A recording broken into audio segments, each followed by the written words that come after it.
The papacy is the single biggest reason I refuse to become Catholic. And the papacy is the reason I'm Catholic today. I've told you once why I stayed Catholic instead of going Orthodox. What I've never told you is how close I came to hating the Catholic Church. Not disagreeing with her, hating her. This is that story, and it's the story of how the one doctrine I couldn't swallow became the thing that brought me home. And if you're new here, I'm a Catholic who came back to the faith after 15 years away. And this is where I work through the hard questions out loud. Like and subscribe if that's your thing. All right. To tell this story right, I have to start with a bored kid in a pew. I grew up Catholic, full cradle Catholic, baptized in it, raised in it, the whole thing. And it bored me to tears.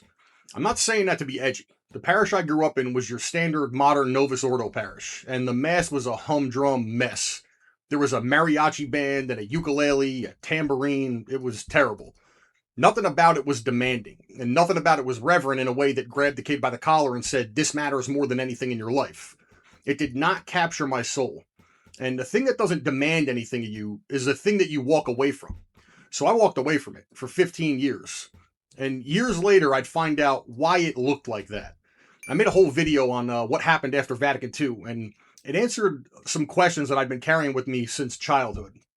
But at that time, all I knew was whatever that was, it wasn't for me. So here's the part that matters most to the story. When Christ finally chased me down, every part of my being did not want to be Catholic. My memory of Catholicism was beige carpets and boredom. I wanted the real thing, and I was pretty sure that Rome did not have it. So, like every man my age, I did my seeking online. I went to YouTube and Instagram and TikTok, and the Christian internet is where I found guys like Jay Dyer and later on Father Moses McPherson. And that's where I first really encountered Orthodoxy. I also found intellectual Christians like William Lane Craig and later Wes Huff, who could break things down at a level that I'd never heard in a homily before. But Orthodoxy pulled at me hard. It was strict and reverent. It was demanding. It was everything my childhood parish wasn't. Fasting seasons actually cost you something, and the liturgy felt like heaven touching earth for me.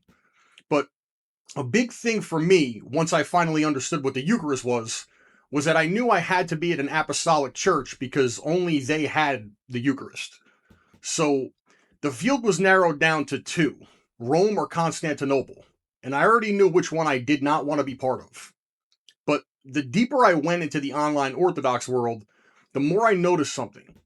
A huge amount of the content wasn't really about Orthodoxy. It was about Rome. Video after video, stream after stream. It was more energy spent attacking the Catholic Church than preaching Jesus Christ. And it ran right alongside the anti-Catholicism that I was absorbing from the Protestant side of the internet at the same time. It was two traditions that agreed on almost nothing, in perfect agreement about one thing. Rome is the enemy. And I bought it. I'm not going to pretend I didn't. I started to genuinely believe that Catholicism was the church of the Antichrist. I went looking for Christ, and somewhere along the way I picked up hatred. And I was carrying it through my life and thinking that it was discernment. Here's where it turned. I was reading the early church fathers, Ignatius of Antioch and Athanasius and Augustine and St. Paul. And men in those pages were filled with conviction, filled with fight even. But what was growing in me was something different. And reading them showed me the difference. What I had was disdain and contempt. I'd sit down to pray and I'd find myself rehearsing arguments against Catholicism instead. Jesus gives a test for evaluating a tree. By their fruits you will know them. So I finally ran the fruits test on the content I was consuming and on myself. The fruit wasn't love. It wasn't love of Christ. The fruit was a hatred of a church. And John flat out says, whoever does not love his brother whom he has seen cannot love God whom he's not seen. And that's when a thought landed on me. I really couldn't shake it. Scripture tells me that the evil one is the accuser, the one who divides. And here was this one church that Protestants, Orthodox, and the secular world all agreed to hate from completely contradictory directions. And at some point, I had to ask the honest question. What is it about this particular church that draws that much fire from every side at once? Because in my experience, the world doesn't unite against nothing. And here's the detail that sealed it for me. The Orthodox priests that I met in real life, actual faithful priests, men I respect to this day, were nothing like the online sphere. They called the schism a tragedy, and they prayed about it like a wound.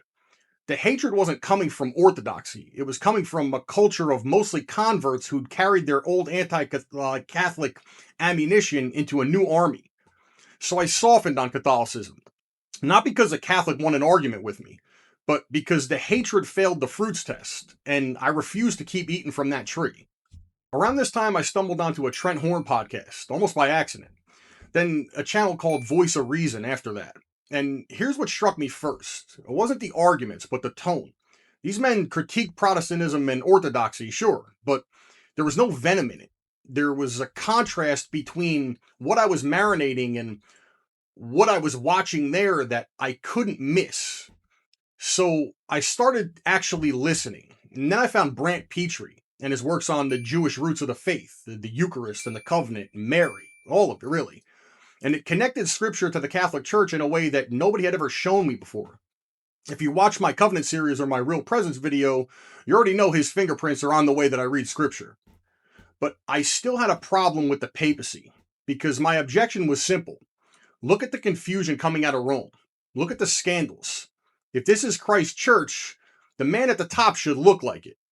And then Matthew 23 is what broke that objection. Jesus says, the scribes and Pharisees sit on Moses' seat. So practice and observe whatever they tell you, but not what they do. So read that again carefully. Jesus is calling people to respect the authority of an office held by men he then spends the whole rest of the next chapter tearing apart as hypocrites. The office is legitimate. The men are a mess, both at once. And Paul does the same thing in Galatians 2. He opposes Peter to his face publicly, and it was because Peter's conduct was compromising the gospel. He rebukes the man, but he never denies the office. He corrects Peter precisely because Peter's position mattered.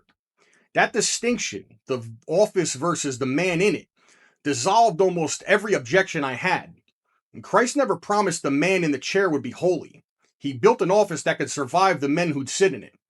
And then I found Father Jason Charon, whom I've since learned a ton from. And he's an Eastern Catholic priest, and he's in full communion with Rome. And he's openly critical of Rome when she deserves it. I didn't even know that was allowed. I genuinely did not know that you could be inside the Catholic Church in full communion and still tell the truth about her failures. If you've watched literally any of my videos, you know what that discovery did to me. It's the whole channel. So now I was open, and I did what I always do. I went to the history, because there's a fair question for any Catholic claim about the papacy. Is it actually in the first millennium, back when the East and the West were one church, or did Rome invent it later? And here's what I found. And I'm going to say this carefully, because the internet is full of people overstating it in both directions. I'm not going to tell you that the East spent 1,000 years teaching papal supremacy the way Vatican I defines it. An Orthodox historian would rightly push back on that. But what I found was something narrower, and honestly something more persuasive. Every time the church hit a crisis that it couldn't resolve, the appeals went to Rome. In the 4th century, St. Athanasius, who is the man defending the divinity of Christ against the whole Arian world, gets deposed by Eastern bishops, and he appeals to Pope Julius in Rome. Julius takes the case, vindicates him, and then writes back to the Eastern bishops with a line that surprised me when I first read it. He says, "Are you ignorant that the custom is to write first to us?" So the custom was already present in the 300s. Then, in the same era, the Council of Sardica in 343, it writes into canon law that a bishop who believes he's been unjustly condemned can appeal to the Bishop of Rome, who can order a retrial, a formal court appeal, like a final appeal, and it's Rome that they're appealing to. A century later, the Council of Chalcedon is settling the biggest Christological question in history, and it's Pope Leo's tone that carries the day. The assembled bishops from the East and the West cry out, "Peter has spoken through Leo."